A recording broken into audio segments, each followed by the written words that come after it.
بسم اللہ الرحمن الرحیم۔ انفوپیڈیا کی معلوماتی دنیا میں خوش آمدید۔ ناظرین، 13ویں صدی عیسوی کے آغاز میں شمال مغربی ایشیا کی چراگاہوں سے ایک ایسا بگولا اٹھا جس نے دنیا کی بنیادوں کو تہ و بالا کر کے رکھ دیا۔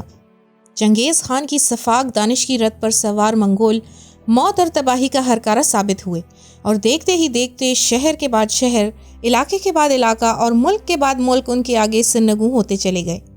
محض چند اشروں کے اندر اندر خون کی ہولی کھیلتے، کھوپڑیوں کے مینار کھڑے کرتے، ہنستے بستے شہروں کی راکھ اڑاتے چنگیز خان کے جرنیل بیجنگ سے ماسکو تک پھیلی دنیا کی تاریخ کی سب سے بڑی متصل سلطنت کے مالک بن گئے۔ اپنے عروج کے دور میں منگول سلطنت 3 کروڑ مربع کلومیٹر پر پھیلی ہوئی تھی۔ آج اس علاقے کی کل آبادی 3 ارب نفوس پر مشتمل ہے۔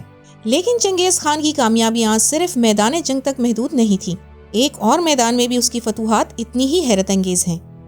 چند برس قبل ایک جینیاتی تحقیق سے یہ معلوم ہوا کہ سابق منگول سلطنت کی حدود میں رہنے والے 8% کے قریب مردوں کے وائی کروموسوم کے اندر ایک ایسا نشان موجود ہے جس سے ظاہر ہوتا ہے کہ وہ منگول حکمران خاندان سے تعلق رکھتا ہے۔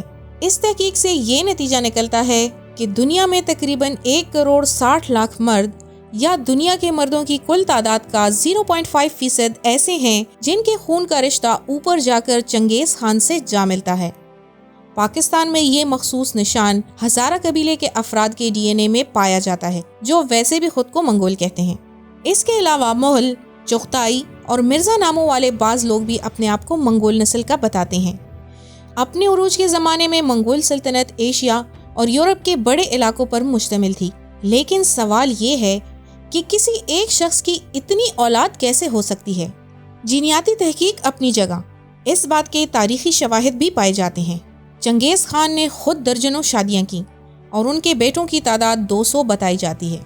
پھر ان میں سے کئی بیٹوں نے آگے جا کر حکومتیں قائم کی اور ساتھ ہی ساتھ وسیع و عریض حرم رکھے، جہاں ان کے بڑی تعداد میں بیٹے پیدا ہوئے۔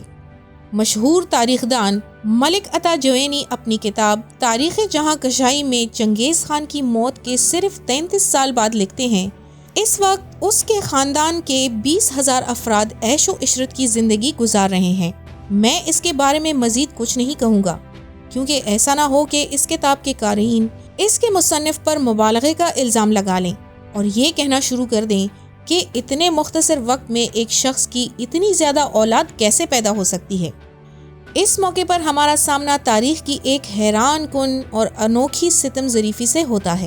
جب چنگیز خان کی عمر 60 برس سے تجاوز کر گئی تو انہوں نے اپنے خیمے میں اپنی پہلی بیوی اور ملکہ عالیہ بورتا خاتون کے بطن سے پیدا ہونے والے 4 بیٹوں جوچی، اوغدائی، چغتائی اور تولی پر مشتمل خصوصی مجلس بلوائی، جس میں ان کے جانشین کے نام کا فیصلہ ہونا تھا۔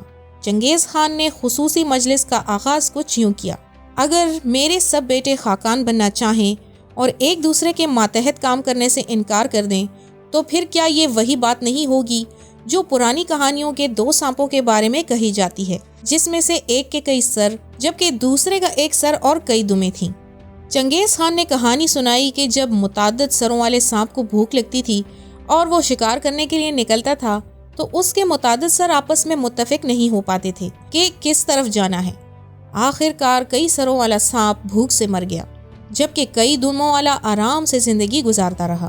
اس کے بعد خاقان اعظم نے اپنے سب سے بڑے بیٹے جوچی خان کو بولنے کی دعوت دی۔ کٹر منگول حصے مراتب کے مطابق پہلے بولنے کا حق دینے کا مطلب یہ تھا کہ باقی بھائی جوچی کی اولیا قبول کر لیں۔ یہ بات دوسرے نمبر والے بیٹے چغتائی کو ہضم نہیں ہو سکی۔ وہ اٹھ کھڑا ہوا اور اپنے باپ کو مخاطب کر کے کہا، کیا اس کا مطلب یہ ہے کہ آپ جوچی کو اپنی جانشینی عنایت کر رہے ہیں؟ ہم کسی مرکد کی ناجائز اولاد کو اپنا سربراہ کیسے مان سکتے ہیں؟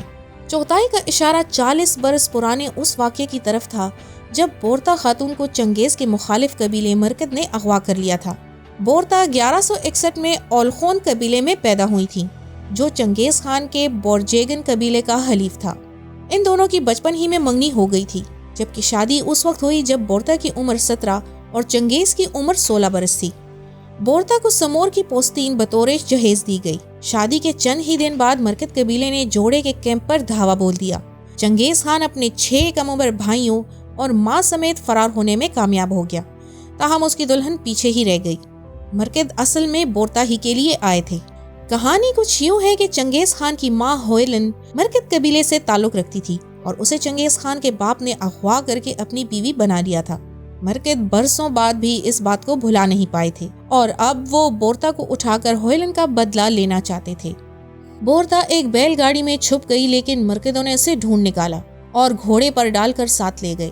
چنگیز خان نے اپنی دلہن کی بازیابی کی کوششیں جاری رکھیں۔ خانہ بدوش مرکد قبیلہ وسطی ایشیا کے ہزاروں میل کے رقبے پر پھیلی چراگاہوں میں جہاں جہاں جاتا چنگیز خان کچھ فاصلے سے ان کے پیچھے پیچھے ہوتا تھا۔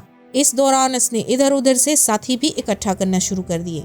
اس کا ایک قول مشہور ہے کہ مرکدوں نے صرف میرا خیمہ ہی نہیں اجاڑا بلکہ سینہ چیر کر میرا دل بھی نکال کر لے گئے ہیں۔ بالآخر جب مرکد قبیلہ 400 کلومیٹر دور سائبیریا کی بیکال جھیل کے قریب خیمہ زن ہوا تو چنگیز خان نے اپنے 2 ساتھیوں کے ہمراہ انتہائی ڈرامائی چھاپا مار کارروائی میں بورتا کو دشمنوں کے قبضے سے چھڑوا لیا۔ بعض تاریخ دانوں کے مطابق یہ واقعہ چنگیز خان کی زندگی میں بنیادی اہمیت کا حامل ہے کیونکہ اسی واقعے نے انہیں اس راستے پر ڈال دیا جس پر چل کر آگے وہ فاتح عالم بنے۔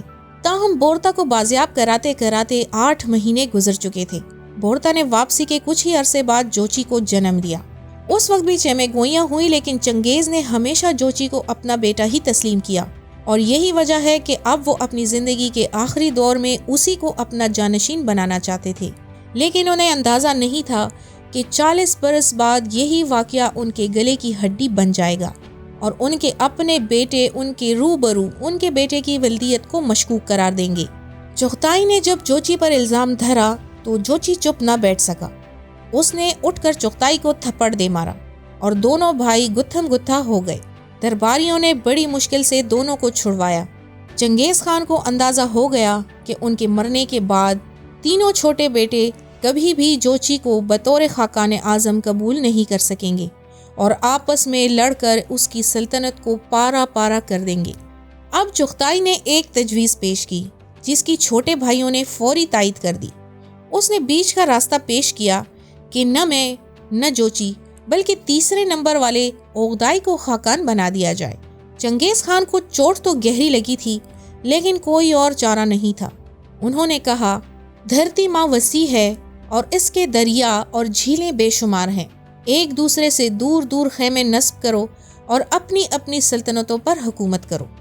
یہ تاریخ کی عجیب و غریب ستم ظریفی ہے کہ آج جس شخص کی اولاد کروڑوں میں بتائی جا رہی ہے، اس کے اپنے بیٹوں نے اس کے منہ پر اس کے مقرر کردہ ولی عہد کو اس کا بیٹا ماننے سے انکار کر دیا تھا۔ 18 اگست 1227 کو آخری سانسیں لیتے وقت شاید چنگیز خان کو سب سے زیادہ دکھ اسی بات کا رہا ہوگا۔ تو ناظرین، آپ کو کیسی لگی ہماری آج کی ویڈیو؟ امید ہے کہ آپ کو پسند آئی ہوگی۔ پسند آنے کی صورت میں اسے لائک کیجیے اور اپنے فرینڈز کے ساتھ بھی اسے شیئر کیجیے۔